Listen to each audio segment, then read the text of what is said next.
Hello lovely students, welcome back to my YouTube channel Galib's English School.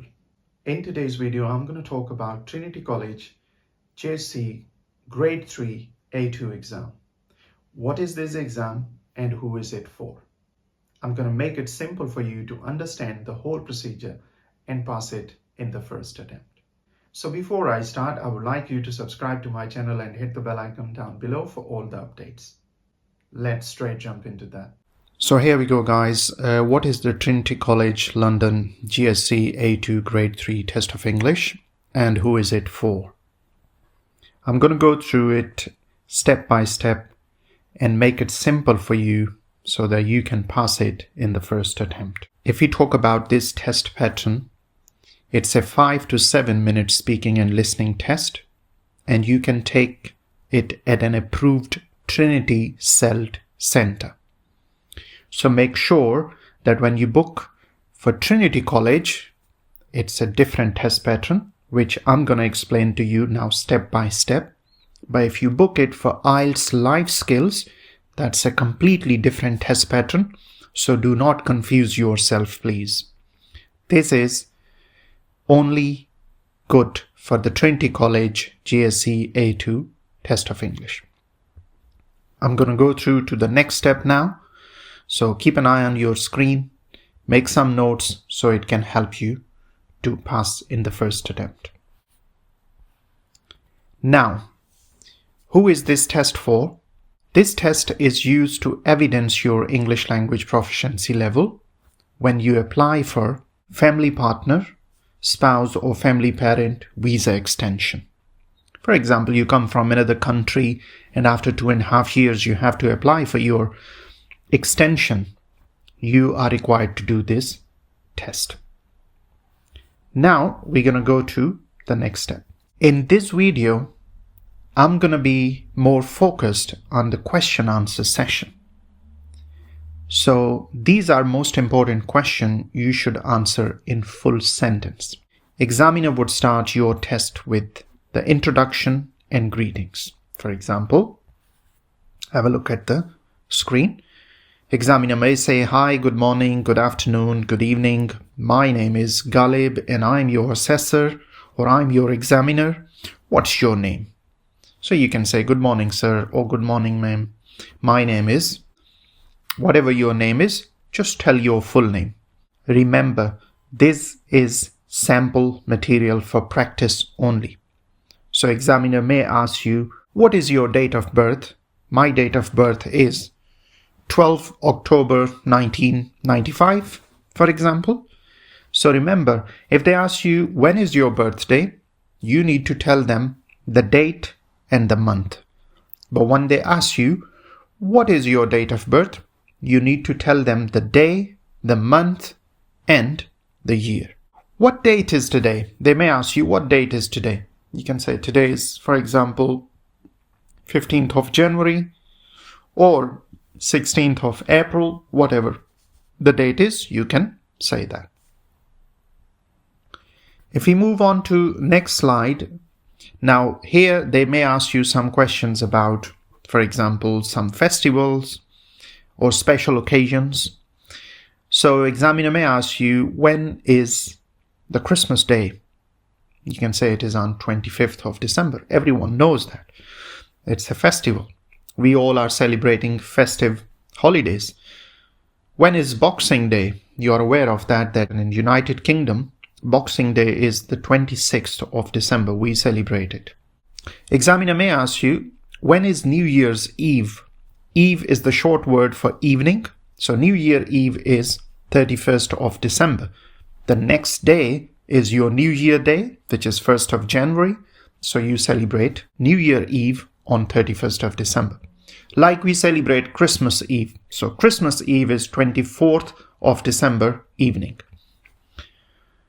What day was yesterday? Examiner may ask you, what day was yesterday? What day is today? What day is tomorrow? So you should be able to make a difference or differentiate between yesterday, today, and tomorrow.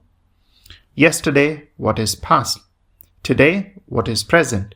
And tomorrow, what is your future? So you need to understand that That will help you to answer the questions with confidence. Now we move on to your first part. In this part, examiner would ask you some questions about your daily routine. What do you do in your day-to-day activities, or what things you do in your daily life? Are you a housewife? Your daily routine must be different. If you are a working person, your daily routine is different. So whatever you do in day-to-day activities, you should be able to talk to the examiner. So let's have a look what type of questions examiner may ask you. So remember, today's session is all about questions. So you should answer all the question in full sentences. Examiner may ask you, okay, what time you get up or what time you wake up.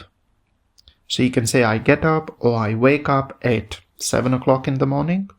If you are a working person, you can say, I wake up at 6 o'clock. I start early in the morning. So if you have a night shift, you can say that, oh, I finish work in the morning, then I go to bed and I wake up around 3 p.m. when my kids are home. Examiner may ask you what time you go to work. If you are a housewife, you can say, I'm a housewife. I don't have any job. I just look after my family, stay at home, do cleaning, cooking, washing, and all that. But if you are a working person, you can say, I start my work at 10 in the morning, Monday to Friday, or 9 o'clock, or 7 o'clock. Whatever is your shift pattern, you can talk about that. Examiner may ask you what time you finish your work. So you should be able to tell the time you start your work and the time you finish. What does your husband or wife do? They may ask you some question about your partner. You can say, my husband is a teacher, my husband is a doctor, my husband is a taxi driver, my husband owns a takeaway, my husband works in a factory. The same goes for wife. So whatever your wife does, you can tell about that. If your wife is a doctor, you can say, my wife is a doctor, is a dentist, is a nurse, is an engineer. My wife is a teacher assistant. My wife works in a hospital. So whatever the job your wife or husband has, you can talk about that. Now we move on to next step and see what type of question examiner may ask you. In this part, examiner may ask you question about more details about your partner's work. For example, what time he or she goes to work, like your husband or wife. You can say she goes to work at 9 o'clock or he goes to work 7 in the morning. Examiner may ask you what time he or she finishes. Means your partner, what time they finish their work. You can say they finish or he finishes or she finishes work at 6 o'clock in the evening or 5 in the evening. It depends. You better know your daily routines. You better know your family background so you can talk about that. Your examiner may ask you, does he or she comes home for lunch? These type of question they ask. So remember, once again, I'm going to highlight this is sample material for practice only. You may expect slightly different question from examiner.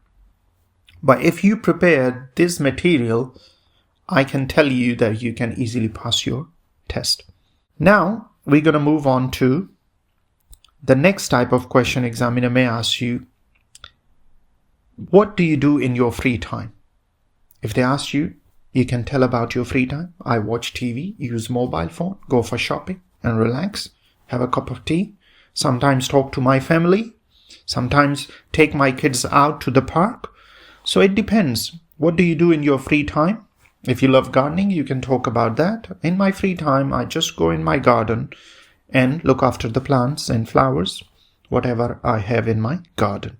If you talk about watching TV, examiner may ask you, what's your favorite TV program? You can talk about that. My favorite TV program is, for example, Britain Got Talent or EastEnders or whatever your favorite program is.